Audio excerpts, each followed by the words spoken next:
I use the definition of self-confidence to be the ability or the belief to believe in yourself to accomplish any task, no matter the odds, no matter the difficulty, no matter the adversity.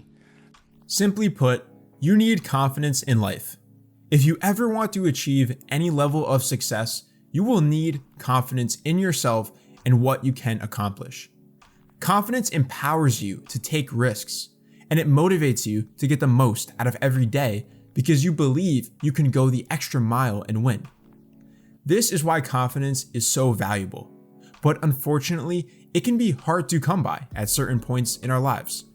I've definitely gone through periods where I had zero confidence whatsoever, and there are still areas where I am lacking. However, I would still consider myself to be a confident person in many areas of life, and today I want to share what I believe are 3 keys to gaining long-term confidence in yourself. I will provide a detailed explanation for each one, followed by some real-life examples and the best way to add these components of confidence into your life. I hope you find this video worth your time, and let's get started. You need to have confidence within, but oftentimes we look outwards to find confidence because we can't develop it ourselves.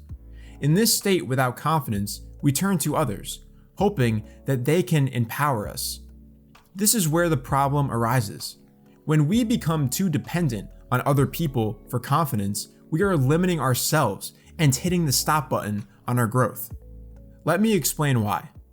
Confidence is most important in serious situations, where we are taking a risk or doing something where the outcome has a significant influence on our lives. Firstly, a lot of people don't care about you enough to even support you in these scenarios. Most would run away once they realize you are leaning on them for help. But what's even more telling is this fact. In most cases, you won't be able to lean on someone for confidence in a situation where you need it the most. For example, say you wanted to ask someone out. Would you bring a friend when you walked up to the person? Of course not. You have to take that risk alone.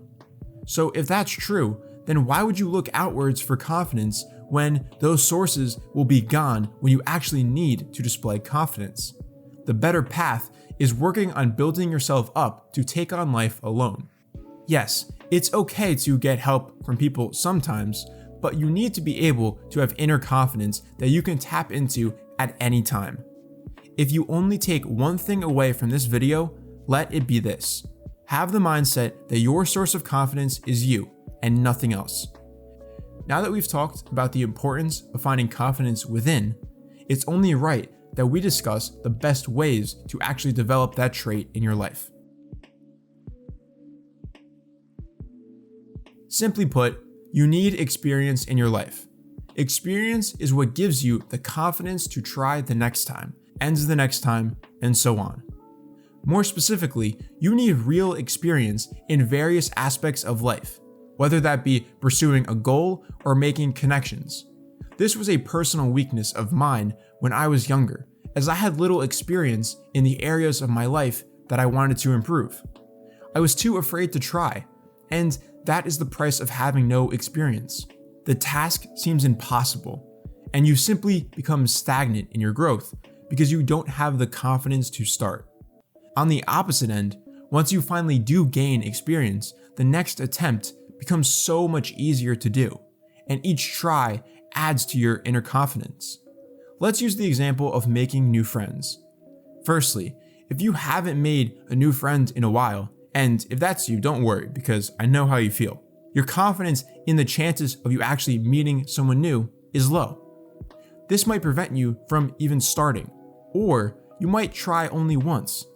That, however, can be just as devastating, because the weight of the risk will be immense, and if you fail, it will be crushing. Now let's think about it another way. Say you make a plan to try to talk to 20 new people over the course of the month to see if you can make any new friends. Over the course of that month, you follow through with your plan and meet 20 new people. The result is that out of those 20 people, you make 2 new friends. Not only did you make new connections, but you realize that even though you failed a lot, it was necessary to reach the 2 successes.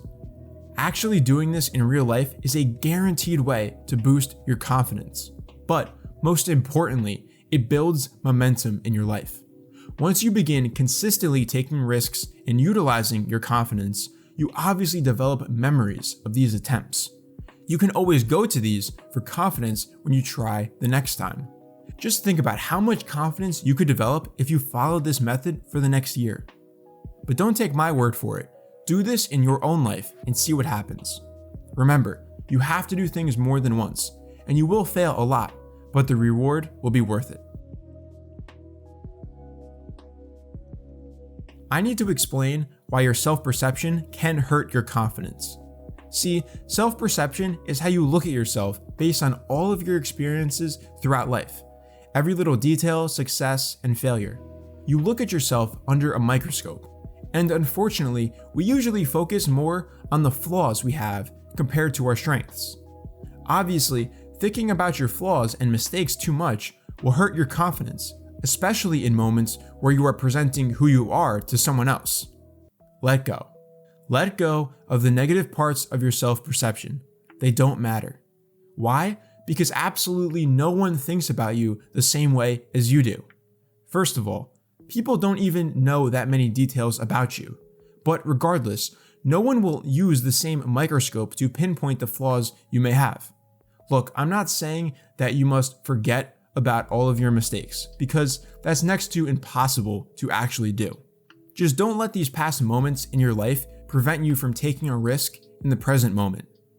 Developing confidence is freeing yourself from what your mind tells you everyone else is thinking. Instead of worrying about what people might be thinking, tap into your confidence and show them what you want them to see. You are in control of your outside persona. Do not let that negative view of yourself creep into real life, because people will notice. As you develop more confidence in life, displaying your best self will become easier and easier, and as a result, you will be able to achieve greater success in many areas of your life.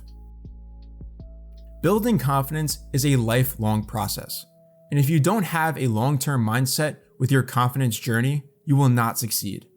There will be setbacks, but if you keep looking at every day and every new risk positively, you will end up with a lot of personal success that you can use to build your confidence.